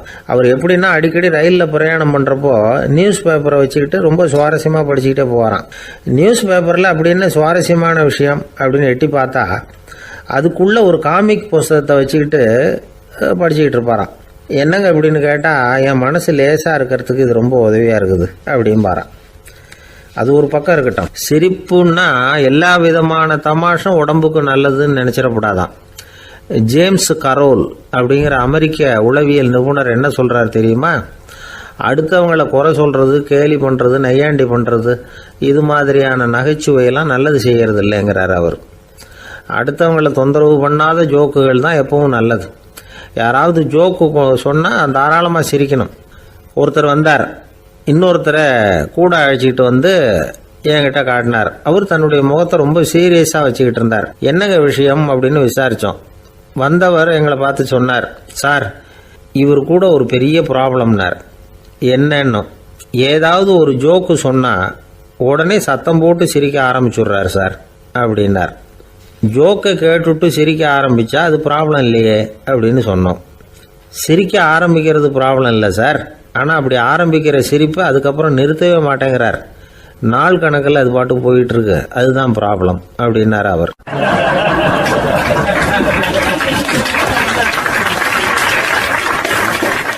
ஒரு நண்பர் ஆனந்தமாக சிகரெட் பிடிச்சிக்கிட்டு இருந்தார். இந்த பழக்கத்தை விட்டுவிடுங்களேன் அப்படின்னு சொல்லி பார்த்தோம். விட்டுடலாம்னு தான் பார்க்குறேன், ஆனால் முடியலையேன்னார். மனசு வச்சா எல்லாம் முடியும் அப்படின்னோம். அவர் கொஞ்ச நேரம் யோசனை பண்ணார். அப்புறம் சொன்னார், சரி சார், இதுதான் நான் பிடிக்கிற கடைசி சிகரெட் அப்படின்னு சொல்லி ரொம்ப அழுத்தமாக புகையை உள்ளுக்கு இழுத்தார். அதுக்கப்புறம் அந்த துண்டு சிகரெட்டை வீசி எறிஞ்சுட்டார். ஒருத்தர் இது மாதிரி தீர்மானம் பண்ணி தன்னுடைய கடைசி சிகரெட்டை தூக்கி எறிஞ்சுட்டாருன்னா அது ஒரு பெரிய விஷயம்தான். அதுக்கு பிறகு அவர் உடம்புல படிப்படியாக என்னென்ன மாற்றங்கள் நடக்கும் அப்படிங்கிறத பற்றி ஒரு விவர பட்டியலே வெளியிட்டிருக்கிறாங்க. அது என்ன விவரம் தெரியுமா? ஒருத்தர் புகைப்பிடிக்கிற பழக்கத்தை நிறுத்துறாருன்னு வச்சுக்கோங்க. அப்படி அவர் நிறுத்தின 20 நிமிடங்களுக்குள்ள உயர் ரத்த அழுத்தம், உடல் வெப்பம், நாடி துடிப்பு இதெல்லாம் சரியான நிலைமைக்கு வந்துடுதான். 8 மணி நேரத்துக்குள்ள இந்த ஸ்மோக்கர்ஸ் பிரீத் அப்படிங்கிற தன்மை மறைஞ்சிருதான். ரத்தத்தில் உள்ள கார்பன் மோனாக்சைடு அளவு குறையுதான், ஆக்சிஜன் அளவு கூடுதான், சரியான அளவுக்கு வந்துடுதான். ஒருத்தர் கடைசி சிகரெட்டை தூக்கி எறிஞ்சுட்டாருன்னா 24 மணி நேரத்துக்குள்ள மாரடைப்பு ஏற்படுறதுக்கான வாய்ப்பு குறைஞ்சுடுதான். 48 மணி நேரத்துக்குள்ள உணர்வு நரம்புகளின் முனைப்பகுதிகள் மறுபடியும் ஒன்று சேர்ந்துருதான். அதனால நாக்கு சுவை உணர்வு, மூக்கின் முகரும் சக்தி இதெல்லாம் மேம்படுதான், நல்ல நிலைமைக்கு வந்துடுதான். சிகரெட்டை நிறுத்தின 3 நாளுக்குள்ள மூச்சு விடுறது சுலபமாயிடுதான். இப்படி அவங்க பட்டியல் நிறைய சொல்றாங்க. 2 அல்லது 3 மாசத்துக்குள்ள என்ன ஆகும் தெரியுமா? ரத்த ஓட்டம் மேம்படுது, நடக்கிறது சுலபமாயிடுது. நுரையீரல் கொள்ளளவு 30% அதிகரிக்குது. 1லிருந்து 9 மாசத்துக்குள்ள சுவாச குறைபாடுகள் நீங்குது. நுரையீரலில் இருக்கக்கூடிய இந்த அசுத்தம் வடிகட்டும் திசுக்கள் சரியா வேலை செய்ய ஆரம்பிச்சிருது. 1 வருஷத்துக்குள்ள இந்த இதய அழுத்த நோய்க்கான வாய்ப்பு பாதியாக குறைஞ்சிருது. இந்த சிகரெட்டை நிறுத்தின 5 வருஷத்துக்குள்ள ஒரு நாளைக்கு 1 பாக்கெட் சிகரெட் பிடிக்கிறவர்களில் நுரையீரல் புற்றுநோயினால் சாகிறவர்கள் எண்ணிக்கை பாதியாக குறைஞ்சிருது. புற்றுநோய் செல்கள் சீரமைக்கப்படுது. ஆக ஒருத்தர் புகைக்கிறத விட்டுணும்னு தீர்மானம் பண்ணி தன் கையில் இருக்கிற சிகரெட்டை இதுதான் கடைசின்னு சொல்லி தூக்கி எறிஞ்சுட்டா அதுக்கப்புறம் படிப்படியாக இவ்வளவு நன்மைகளும் மாற்றங்களும் ஏற்படுறதாக இந்த அமெரிக்கன் கேன்சர் சொசைட்டி தெரிவிச்சிருக்குது.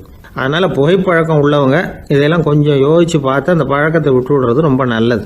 ஆனால் அதையெல்லாம் நாம சொன்னா யாரு கேட்குறாங்க? என்னுடைய நண்பர் ஒருத்தர் புகைப்பழக்கம் உள்ளவர். அவர் என்கிட்ட சொன்னார், சார், சிகரெட் பிடிக்கிற பழக்கத்தை விட்டு விடுறது என்னை பொறுத்த வரைக்கும் ஒன்றும் பெரிய கஷ்டமான செயல் இல்லை, அது ரொம்ப சுலபம் அப்படின்னார். எப்படி சொல்றீங்கன்னு கேட்டேன். நான் ஏற்கனவே 20 தடவை அந்த பழக்கத்தை விட்டுருக்கேன் சார் அப்படின்னார் ரொம்ப பெருமையா.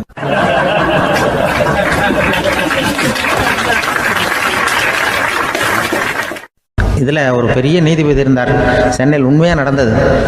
சென்னையில் ரொம்ப காலத்துக்கு முன்னாடி காந்தி இருந்த காலத்தில் சென்னையில் ஒரு நீதிபதி, அவர் ஒரு நாள் கோர்ட்லாம் விட்டு ரொம்ப கஷ்டப்பட்டு ராத்திரி சும்மா போய் உடனே வீட்டுக்கு வரல.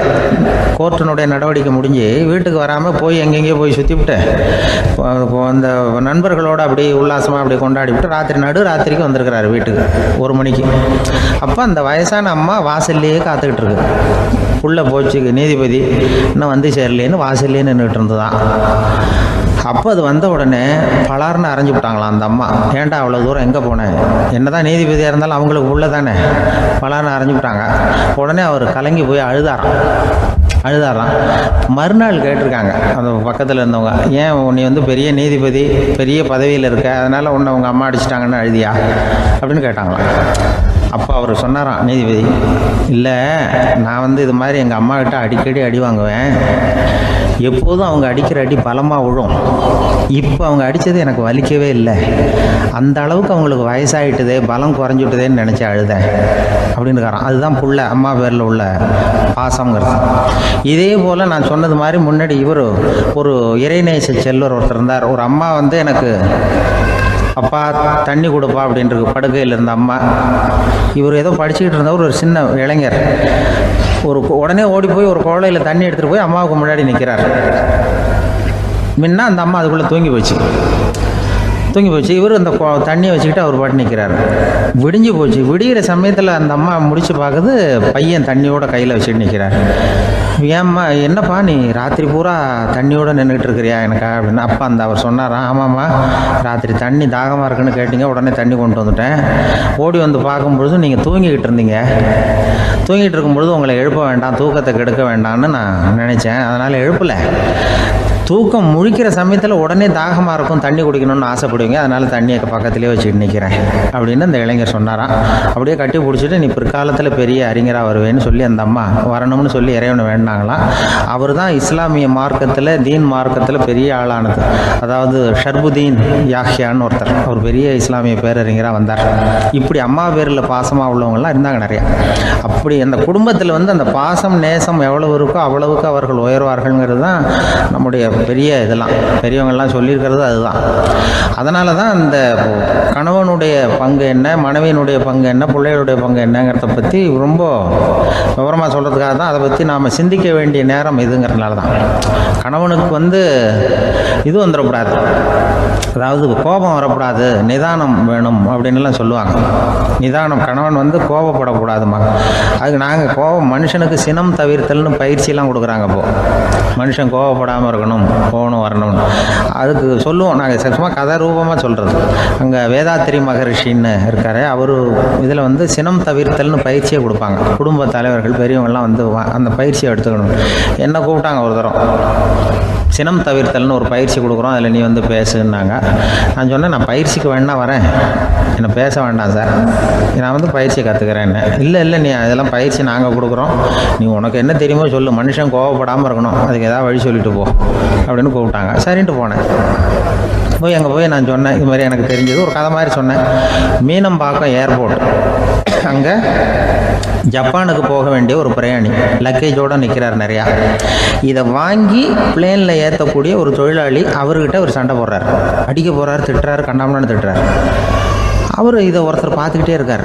அந்த சினம் தவிர்த்தல் பயிற்சி கொடுக்குற பேராசிரியர் ஒருத்தர் பார்த்துக்கிட்டே இருக்கார். இது எப்படி இவன் இந்த ஆள் அவ்வளவு கோபமாக அடிக்க போகிறான், திட்டுறான் அந்த பெரிய மனுஷன், இவர் பதிலுக்கு அவர் திட்டவே இல்லையே. அந்த தொழிலாளி சிரிச்சுக்கிட்டே சரி சார் அப்படின்னுட்டே இருக்கான். இவர் லக்கேஜை வாங்கி பிளேனில் ஏற்றுற தொழிலாளி இப்போ கண்ணாவனா அடிக்க போகிறான், திட்டுறான், முகம் செவந்து போச்சு. இவருக்கு என்ன ஆச்சரியம்னா, இந்த ஆள் இவ்வளவு கோவப்படுறான், அதை வாங்கி அந்த தொழிலாளி கொஞ்சம் கூட முகத்தில் கோபமே படலையே, சிரிச்ச முகத்தோடு இருக்கானே, இவன் வந்து நமக்கு பயிற்சி வகுப்பு எடுக்கலாம் போல இருக்கு அப்படின்னு இவர் நினச்சிட்டார். ரொம்ப நேரம் அவர் கத்திக்கிட்டு இருந்தார். சரி சார்ன்ட்டு அதை வாங்கிட்டு அவர் போயிட்டார். போனதுக்கப்புறம் அவர் இந்த ஆள் அப்புறம் பிளேன் வந்தது, ஏறி அவர் போயிட்டார், ஜப்பானுக்கு போயிட்டார். அதுக்கப்புறம் இந்த சினம் தவிர்த்தல் பேராசிரியர் ஓடி போய் அந்த தொழிலாளியை பிடிச்சி கொண்டு வந்தார். இந்த பாருப்பா, நான் வந்து காலையிலேருந்து பார்த்துக்கிட்டு இருக்கேன், அந்த ஆள் உன்னை அடிக்க வந்தான், திட்ட வந்தான், இவ்வளவு கோவப்படுறான், உனக்கு பதிலுக்கு நீ கோவமே படலையே, உனக்கு கோவமே வராதா, அது எப்படி நீ சினம் தவிர்க்கிறது, எப்படி உனக்கு கோவமே வரலையா அப்படின்னு கேட்டிருக்காரு. அப்போ அந்த தொழிலாளி சொன்னாராம், அப்படி இல்லை சார், மனுஷன்னு பிறந்தா கோவம் படாமல் இருக்க முடியாது, எல்லாருக்கும் கோவம் வரும், அது அவங்கவுங்க வழியில் டீல் பண்ணுவாங்க, நான் அதை என் வழியில் டீல் பண்ணேன், அவ்வளோதான். அப்போ அவர் திட்டும் பொழுது உனக்கு கோபம் வந்தது தானே? வந்தது சார். அப்போ அது எப்படி டீல் பண்ணேன்னு கேட்டிருக்காரு. அப்போ இவன் சொன்னான், நான் ஒன்றும் இல்லை சார், அந்த பிரயாணி வந்து இப்போ ஜப்பானுக்கு போயிட்டுருக்கார், அவர் லக்கேஜெலாம் அமெரிக்கா போயிட்டுருக்கு,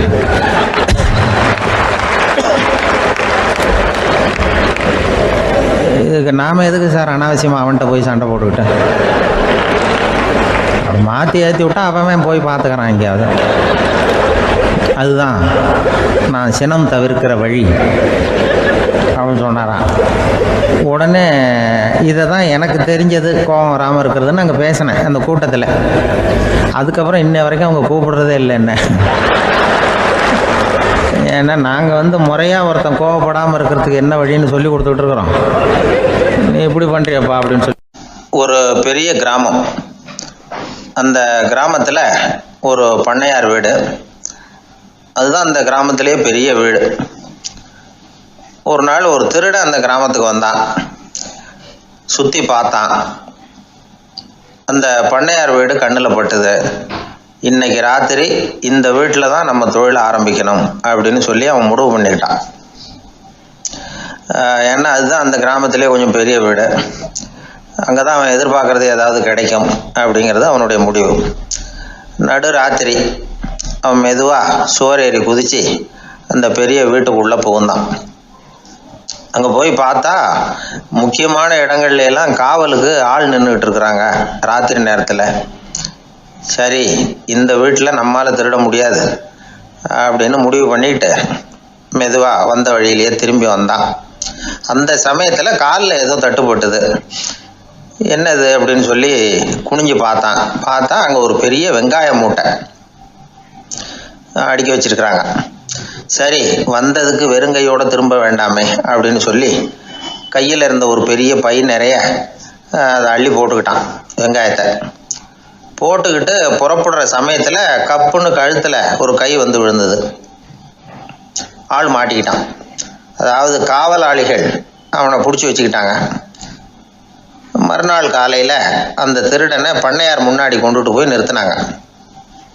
ஐயா, இந்த ஆள் ராத்திரி நம்ம வீட்டில் திருடுறதுக்காக வந்தான், வெங்காயத்தை அள்ளிட்டு புறப்படுறப்போ மாட்டிக்கிட்டான் அப்படின்னாங்க. அவர் பார்த்தார். என்னப்பா இவங்க சொல்கிறது உண்மைதானான்னு கேட்டார்.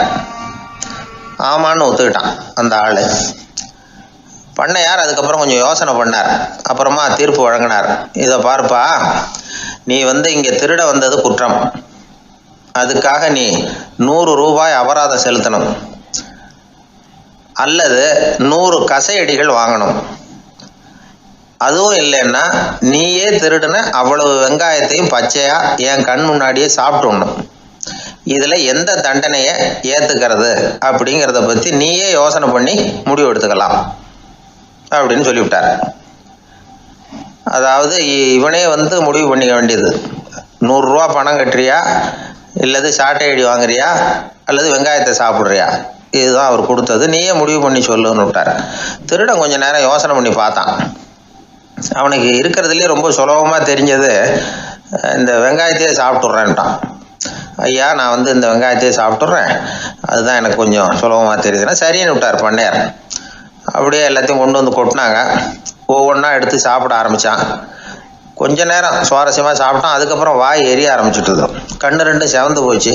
கண்ணில் இருந்து தார தாரையாக கண்ணீர் வழிய ஆரம்பிச்சுட்டுது. ஒரே எரிச்சல். அவனால் தாக்கு பிடிக்க முடியல. வெங்காயம் பாதி கூட தீரல. பார்த்தான், சரி இது நமக்கு சரிப்பட்டு வராது அப்படின்னு முடிவு பண்ணிட்டான். ஐயா, என்னை மன்னிச்சுக்கோங்க, இது என்னால் முடியாது போல இருக்கு, பேசாமல் எனக்கு 100 சாட்டை அடியாக கொடுத்துருங்க அப்படின்னா. அவரும் சரின்னார். சாட்டை அடி விழ ஆரம்பிச்சிது.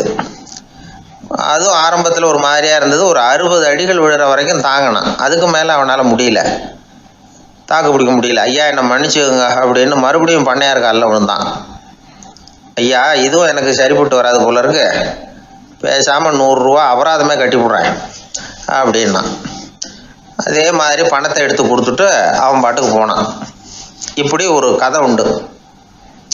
இந்த கதையை உலக புகழ்பெற்ற மனோதத்துவ மேதை எம் ஸ்காட் பெக் ஒரு உதாரணமாக எடுத்து சொல்கிறார். எதுக்காக அவர் எடுத்து சொல்கிறாருன்னா, இந்த முடிவெடுக்கும் திறன் அப்படிங்கிறத விளக்கிறதுக்காக. வாழ்க்கையில் முடிவெடுக்கிற திறன் நம்ம ஒவ்வொருத்தருக்கும் ரொம்ப அவசியம்.